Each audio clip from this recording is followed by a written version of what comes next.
Welcome to the Right in the Head podcast with me, John Paul Sperling. This is where we have conversations about making it as a screenwriter, however you define that, focusing mainly on the mindset required to turn your passionate pursuit into a thriving career. Coming up on today's episode.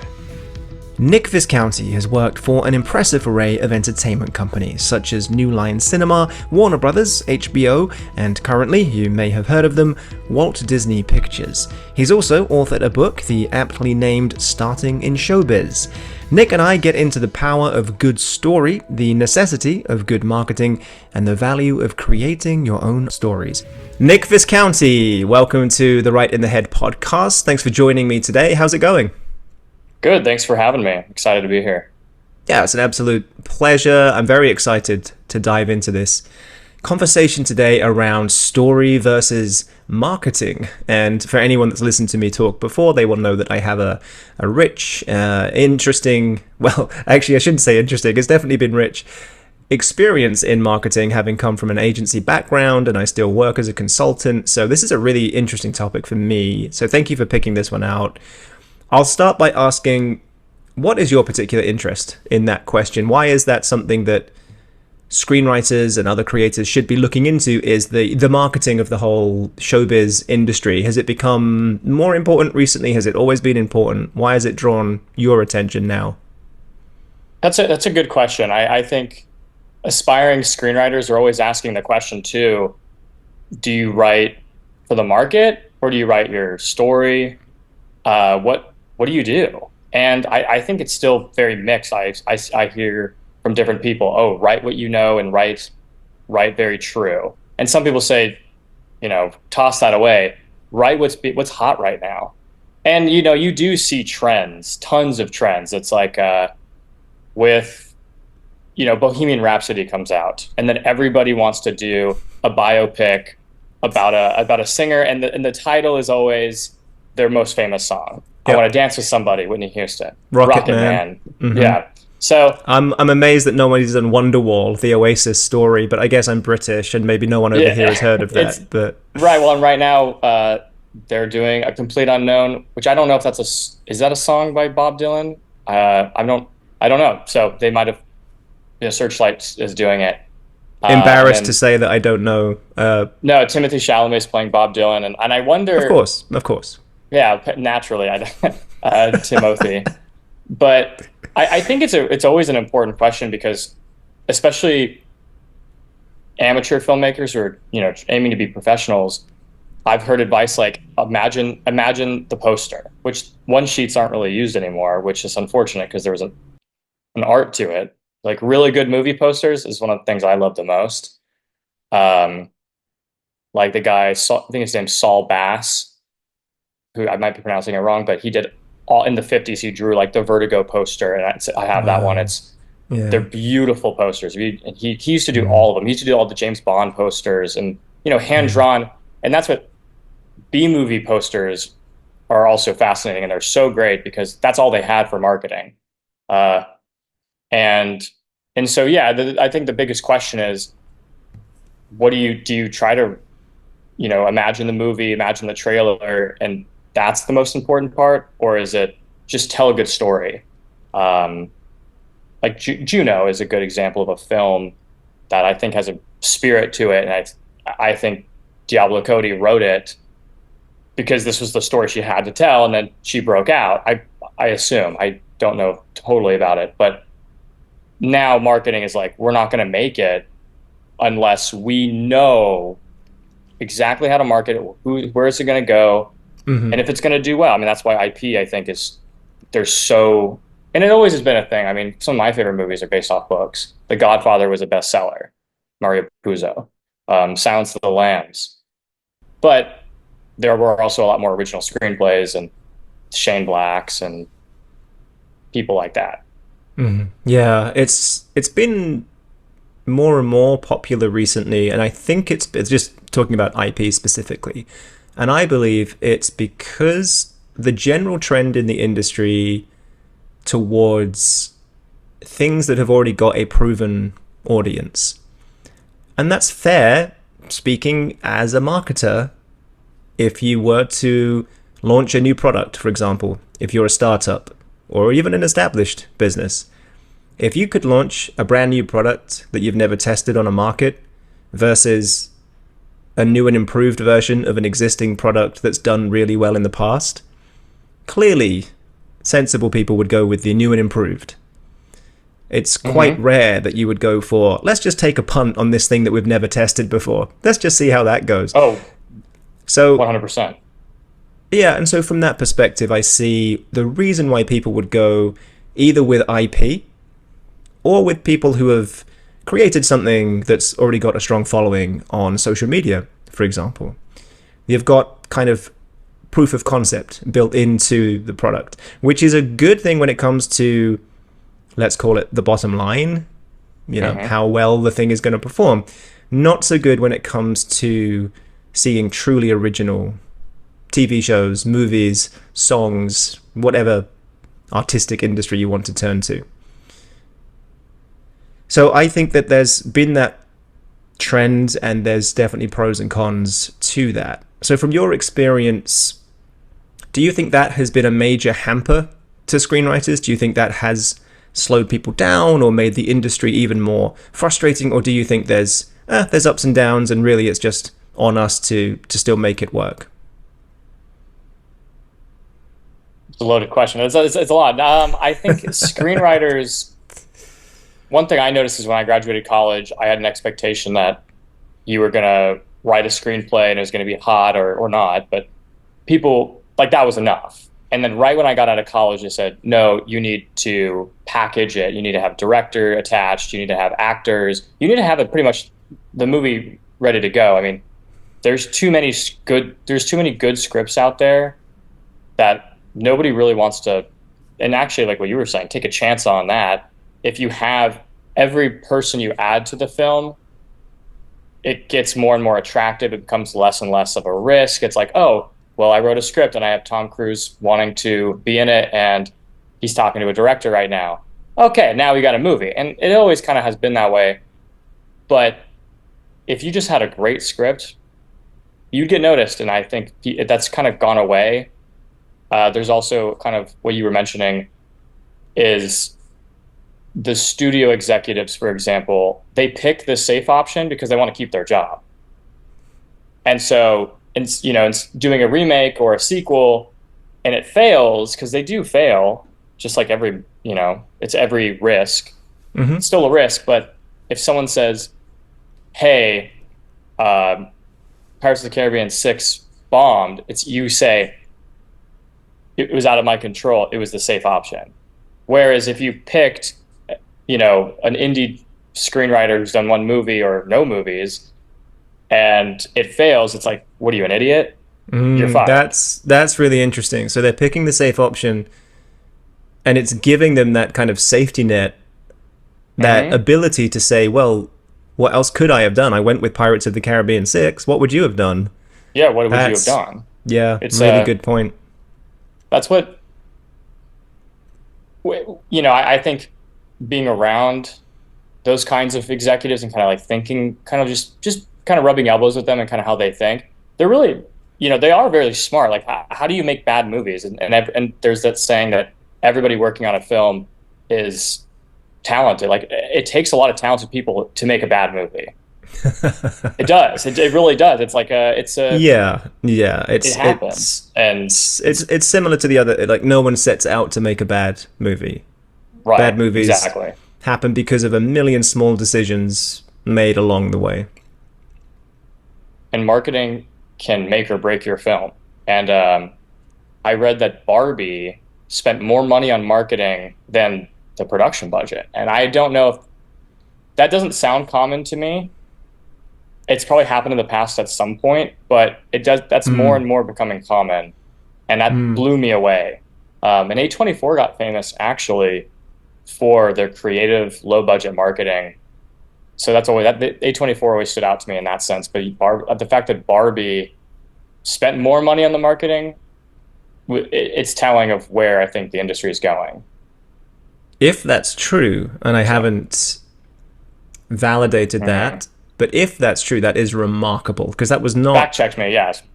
it was not a low budget movie. So to spend more on marketing than the actual production, and the thing that breaks my brain about that is that Barbie already has an audience. Why did they need to go so heavy on marketing?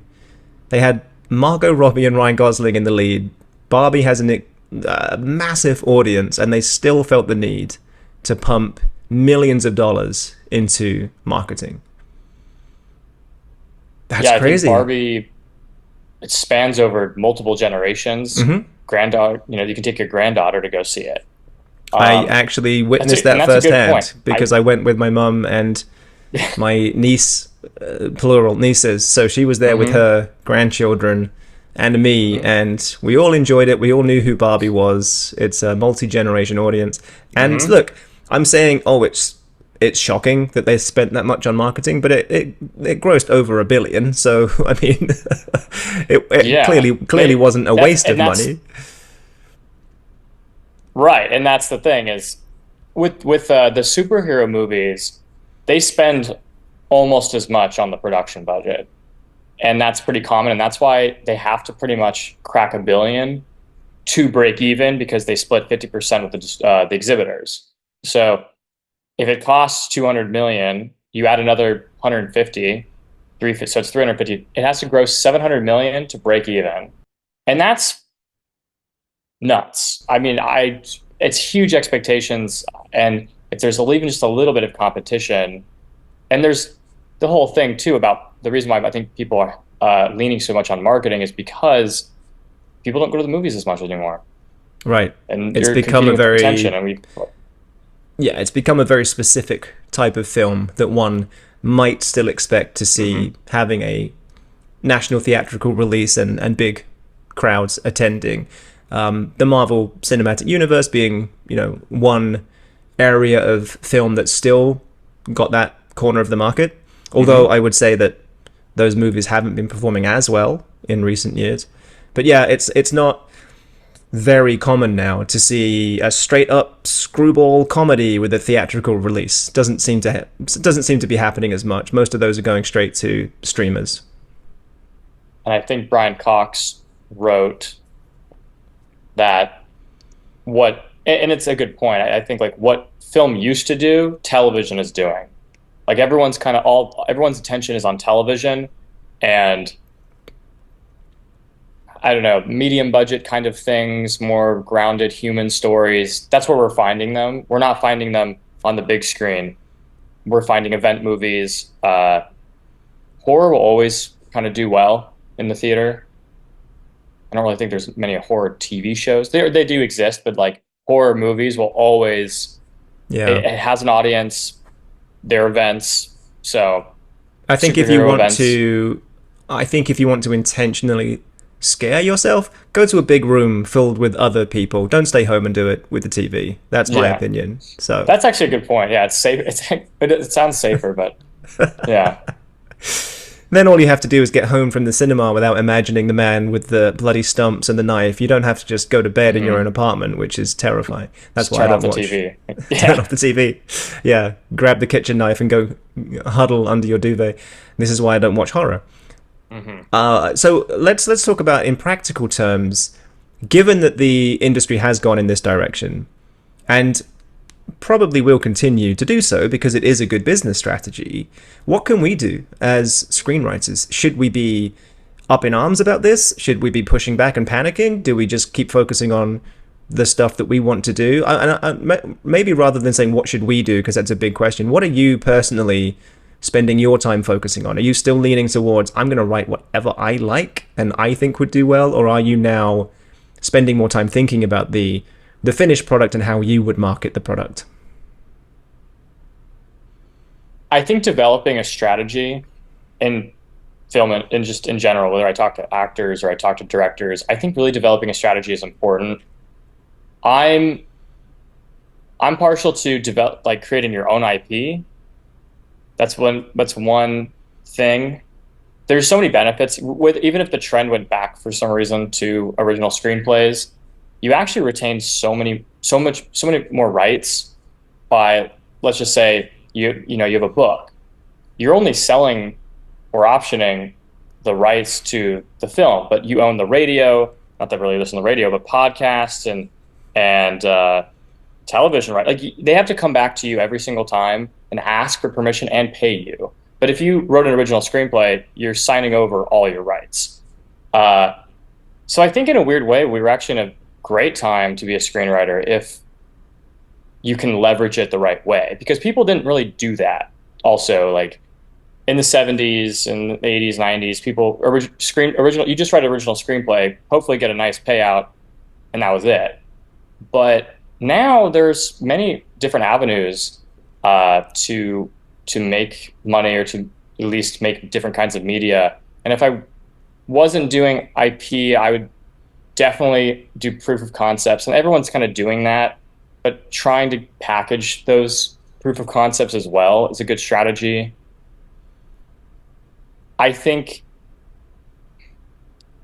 social media and YouTube is important, but it's a different kind of. I'm also one that wants to do longevity, and I think doing short form content, I don't know how long I could do that for. I don't know if it also makes me a better storyteller. And I think really people come out to LA and the old saying is like, give it 10 years. You have 10 years to like really just to break in.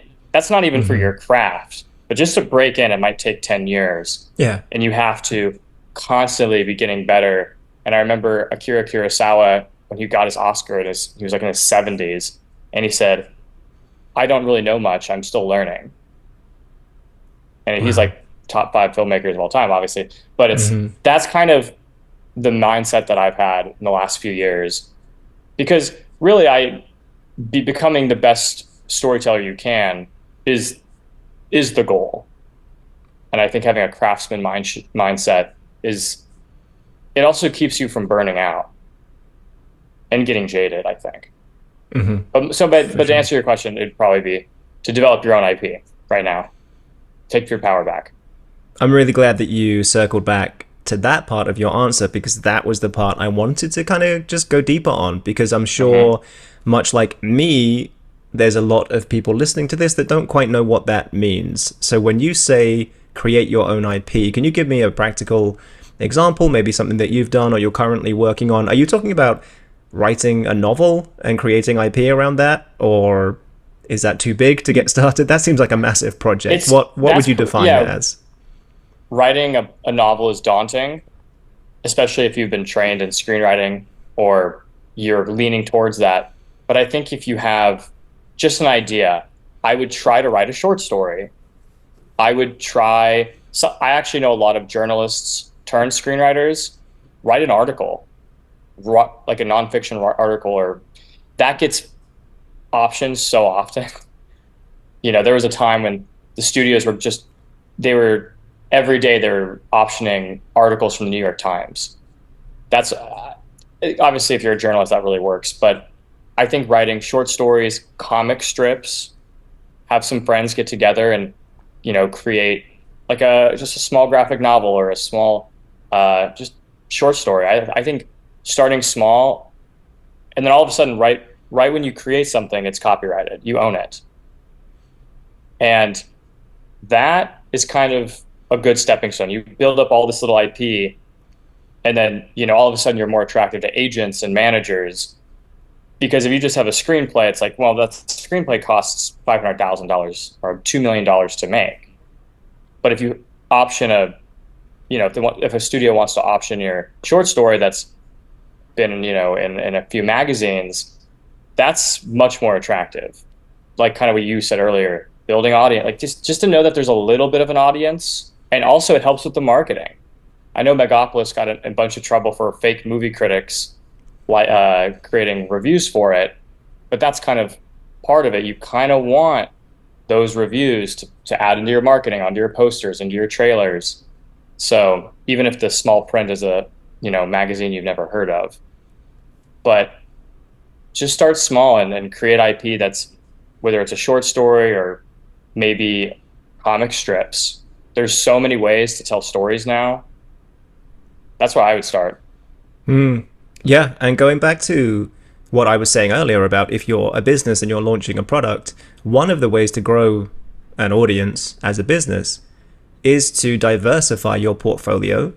So although you're keeping your main target audience in mind, if you have a diverse product range, you will attract more people in different ways. And so what you're saying there is similar. It's if you just have screenplays, you're really only attractive to people that are actively looking for fully fleshed out screenplays. Whereas if you have short stories, if you have comic books, if you have graphic novels, that opens you up to, let's call it, being attractive to a lot more people, a wider range of people that could eventually option something you've created or sign you to an agency or represent you as a manager. So I like what you're saying there. You're opening yourself up to be, I'm going to say it again, attractive to more people. I'm going to get in trouble for using that word. It's not quite what I mean, but you know what I'm hopefully. I understand. Yeah, for sure. Yeah.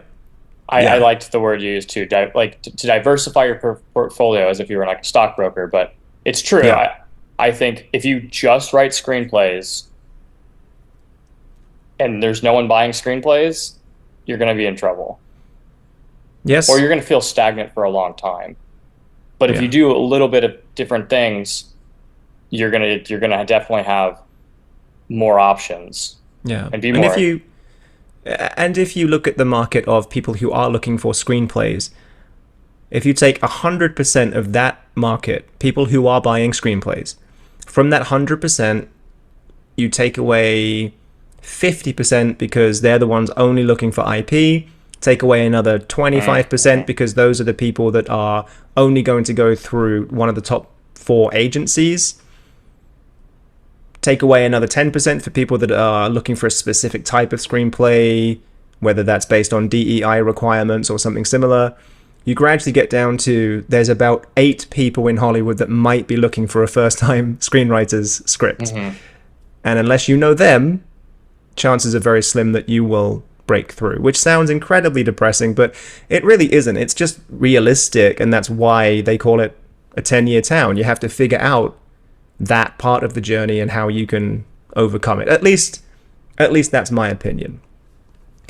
Yeah, I see that. I wanted to ask you, because you have personally written a book and published it. It wasn't a novel, if I'm correct. It was non-fiction about breaking into the industry, isn't it? So yeah, what was that experience for you? What made you want to do that? And I guess the second part to that question, feel free to take these one at a time. What was the number one takeaway for you from that process? What do you think the number one lesson learned from going through that process was? Well, I was interested in writing the book because while I did really want to help people break in, it was something I knew how to kind of do. And it was a very challenging thing. I thought it would be a good idea, especially because I didn't see, there wasn't really a big, what's the word? Supply, I suppose. Like there weren't really any books about it. So I thought that I could fill a niche. And I thought that was I saw an opportunity. I said, I might as well take it. And since it was like my first thing I've ever written on my own, that's pretty much really why I wrote it. I think it was because I wanted to see what that process was like. I took an idea, I contacted artists and illustrators, I wrote it, got feedback on it, I interviewed people on their jobs and how they got it, I provided resources, and then I have to publish it. And then my weakest part is probably marketing, but I had to kind of market it myself and see what works and what didn't. So that's really why I went through it. And I think to come back to what we were saying in the beginning, the marketing was tough. I mean, I didn't, even though I was in a niche market, it still had it still has a very limited audience. And how do I reach them?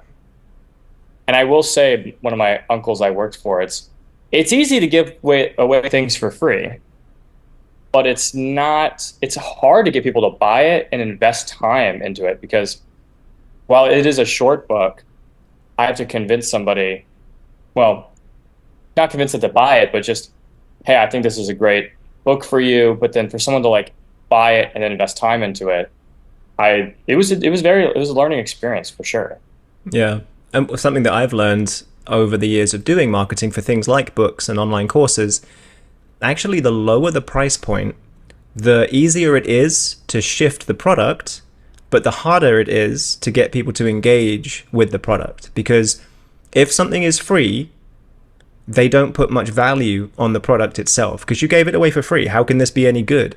So an online course that you give away for free or for $9, you'll sell more units, but the engagement rate will be less than a course that costs $299, because people see that as something that must be worth their time.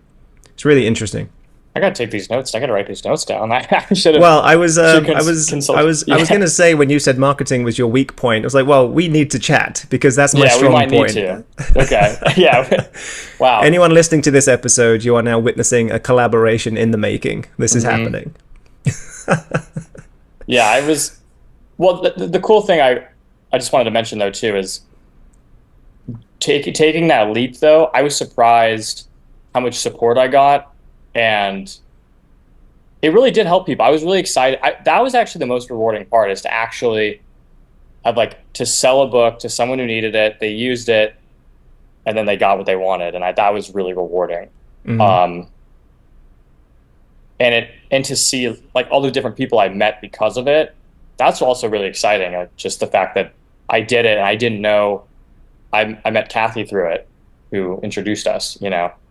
Right, Kathy Campo. So, yeah. So that was just, but I didn't expect that to happen. I put this thing out, and you let the rest go. Just see what happens. So coming back to the number one takeaway or lesson, and maybe let's say the number one takeaway that you have since applied to your screenwriting journey, given our audience, our screenwriters, anything coming to mind? Because I know it's a different process, but I always find that when I work on a project from start to finish, I learn something that's very transferable to another part of my life. Was that the case here? It's not super deep, but I think that when you're a screenwriter, you're begging for people to give you a yes. You're begging, please give me a chance. And writing this made me feel like I'm going to pick myself. I'm not going to beg for yeses anymore. It's not, like I said, that's why I feel like it's transferable too. Not that I still write screenplays, but I do feel like the next project I do is going to be more like, I'm going to take this into my own hands. And this book, self-publishing a book, was me doing that. And because I think, you might spend years and years writing screenplays hoping to get people, begging for yeses. And I, my heart goes out to the actors. At least, that's why I think the social media route is cool for them, because they can really put themselves out there. They are taking their power back there. Yeah. Do you rate social media for screenwriters as a platform? Because this is something I'm currently investigating in certain ways, and I don't use social media too often at the moment, and I'm considering whether to ramp that up, what that looks like. At the moment, honestly, I do these podcast episodes that go out onto YouTube, and then I make shorts from the episode that also go onto YouTube, and also I post them on my Instagram. This has only been happening a few weeks, so way too early to tell whether that would gain any traction or not. In terms of using social media in general as a screenwriter, do you think it's a very valid approach? Or obviously it's more heavily geared towards dancers, actors, models, influencers in the fitness world. It's a very visual platform. Do you think there is merit to using it as a screenwriter? It's a tough question, because I think if you want to write sketch comedy, there's a lot of sketch comedy on TikTok. You can probably gain a lot from it. I don't know how helpful it is to really get exposure. I just don't think it really translates. I'm not sure it translates. And that's what makes actually screenwriting so difficult, is a movie costs so much to make. But maybe in writing short films, even producing short films is kind of expensive. So that's why unless you can figure out a way to do it really, really cheap. Mm-hmm. Yeah.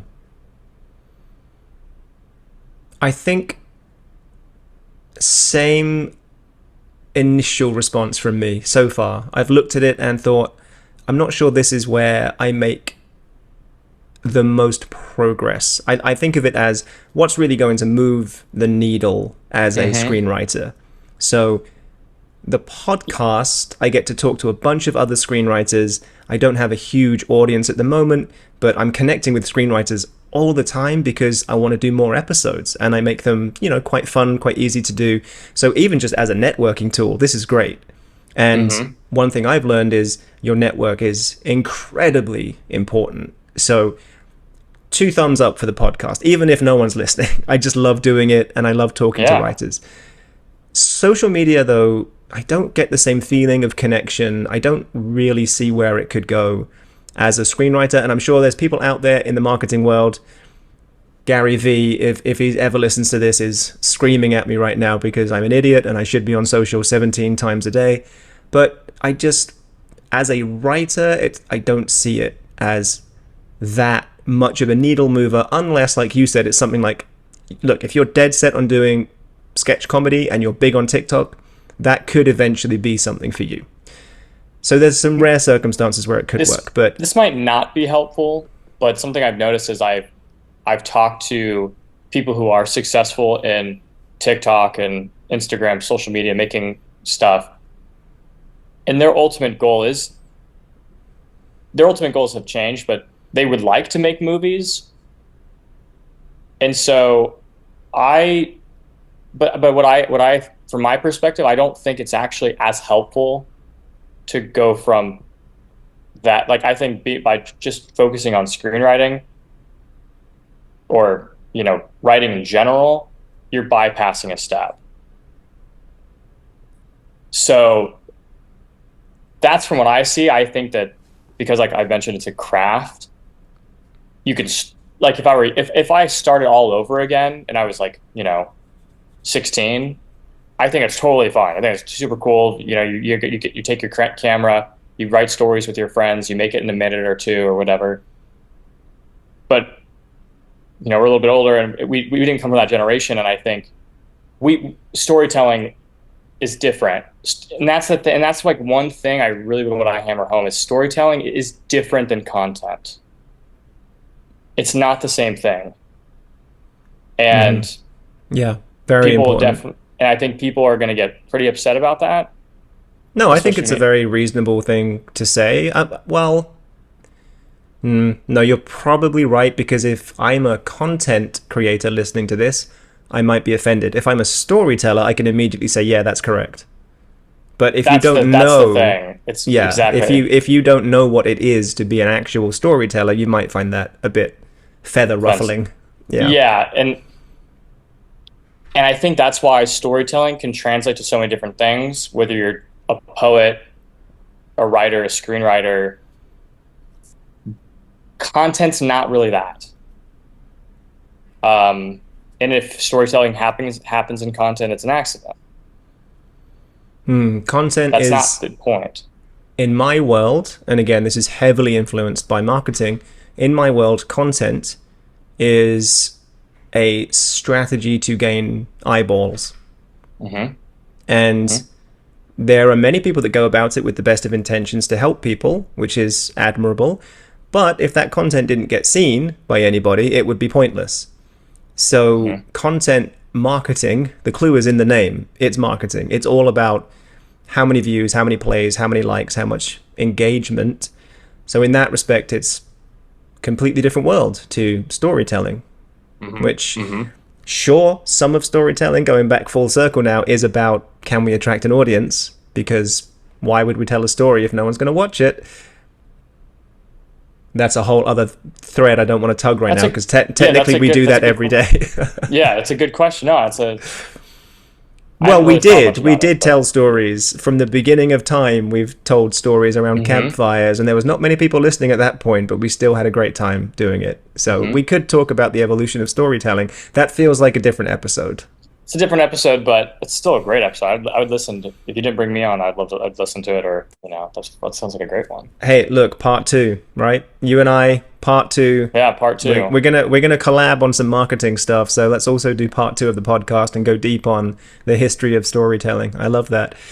I want to circle back to some of the other ways that you have managed to get noticed, or maybe this came from, the book that you wrote. One of the questions I have, as well as is social media worth it, is this question about entering screenwriting competitions. And I know that's kind of a curveball because we didn't plan to talk about that today, but it just came to my mind, and you seem like the kind of person I should ask this question, because I've heard so many mixed opinions, ranging from they're absolutely useless, don't bother, to they're amazing, you should enter every competition you can. And then there's a pool of people that sit in the middle, which is 2 or 3 of them, good reputations, maybe try entering those ones, but the rest of them forget about. Where do you sit on that spectrum? What do you think of screenwriting competitions? I've also heard very mixed things. I've gotten into a couple. I mean, I entered a few many years ago, and I got to the quarterfinals of a couple, and it was a great networking event, kind of what you were saying doing the podcast. As far as going from being like a professional, it seems to be only a handful of screenwriting competitions. And the problem is there's a small niche of things that they're looking for. And one of my professors from college gave me really good advice about the screenwriting competitions. And he said something similar to what you said: enter as many as possible because you want to find your fans. And I thought that was really important. And this was also kind of before the internet really took over, and now you can find your fans anywhere via internet. However, I think there's an entire website about that. It's something like OnlyFans. I think that literally its name. Free trials. I might have to check out some of these free trials. I don't know much about it. Yeah, I definitely don't either. Came up in conversation once, a long time ago. Exactly. But kind of what you said about there's only a few that matter. I think if you're telling these kind of Oscar baity, social dramas, that's where you want to put your film. But if you're making a slapstick comedy about bowling, I don't really think that's probably helpful. I don't really think most of the screenwriting competitions are helpful. It might not even be helpful. I'm immediately going to go and throw out my first draft of my slapstick bowling comedy. Damn you, Nick. Do another draft instead of it's bocce ball now. But that's it. I think that's the thing is I'll because my friend used to joke that we should start a film festival or a screenwriting competition because they kind of are cash cows. They're very expensive, and they're a dime a dozen.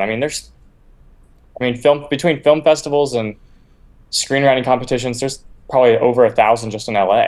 Mm-hmm. I wish I could even say that was an exaggeration. It's not. No, I looked into it when I first moved here and really committed to being a writer. I did a quick journey into this competition landscape, and it is overwhelming. And just a quick tally of the fees involved would have been thousands of dollars to enter all of them, and to go for broke, especially if you opt for the VIP package where you get guaranteed feedback from somebody you've never heard of. It's a studio professional. Yeah. It's it's the janitor, but it's still technically a studio professional. He's still he's a contractor now. He got laid off, but yeah, it's been a tough few years for janitors. What can we say? Yeah.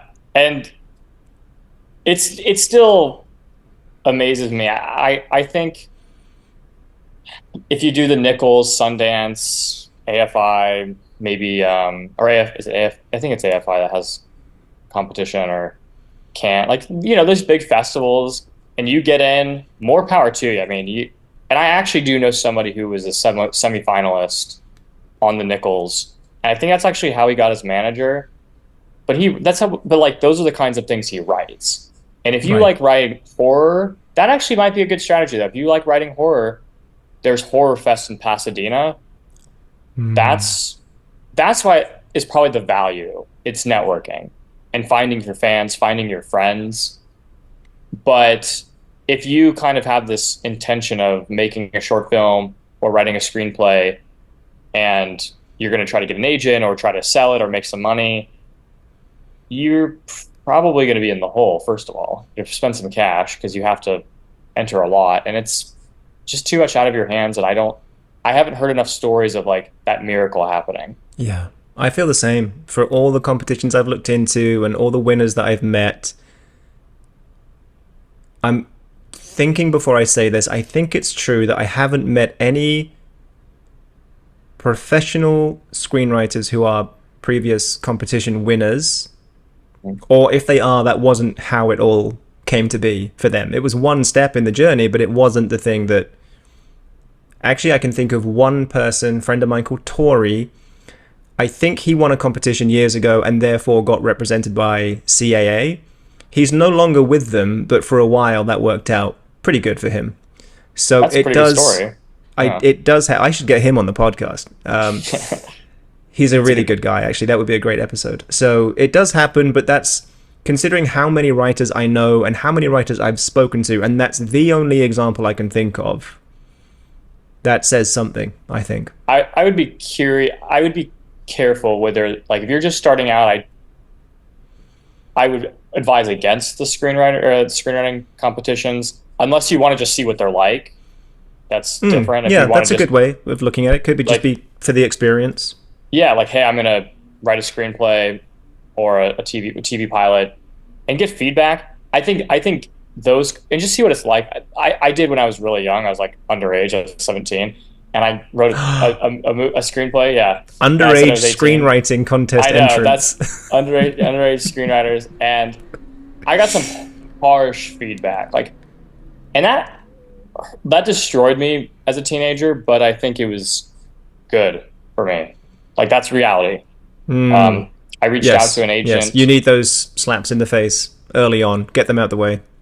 Yeah, and I reached out to an agent once, and I said, "Would you look at my screenplay?" And he said, "There are 5,000 people in the Writers Guild, and 4,000 of them are unemployed. Good luck." So, I mean, people are like, wow, yeah, and that's more than a slap in the face. That's yeah. I mean, that's an elbow drop from the top rope. That's just left you floored. I was like 19, and I probably had no business. I had no business doing it, but that I don't regret that. I think, like, if you want to be, yeah, I was not super kind, but if you want to get a sense of reality, it'll make you stronger, though, I think. 100%. Yeah.